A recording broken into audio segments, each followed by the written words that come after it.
Hello everyone. তো সেদিন আমি চলে গেছিলাম সর্ষা খেতে, আর এই সর্ষা ক্ষেতটা কিন্তু আমার বাড়ির ঠিক পেছন দিকেই। আর বাড়ির পেছনে সর্ষা ক্ষেত, আর সেই সুযোগ আমি কাজে লাগাবো না, এটা কখনোই হতে পারে না। আর সেই দিন তো সোনাই সোহাগা, স্কুল ছিল না, কোনো কাজ ছিল না, কোনো কর্ম ছিল না, চলে এসেছিলাম সর্ষা খেতে। তো গিয়ে দেখো এদিকে অলরেডি আমার ভিডিও করা শুরু হয়ে গেছে, যেটা আমি কিছু কোনোদিনও পারি না আর কি।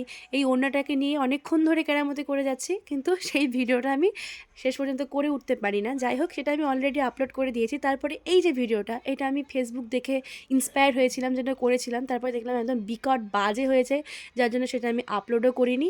একদম বিশ্রী যেটা হয়েছে। তারপরে এদিকে দেখো রিলস বানাতেও শুরু করে দিয়েছি। মানে সর্ষা খেতে গেছি মানে রিলস আমাকে ফটো তুলতেই হবে, আর এই জন্যই যাওয়া। আর এই দেখো বিশাল একটা কেরামতি, মানে যার ঘন্টাও আমি জানি না, সেটা নিয়েই শুরু করে দিয়েছি।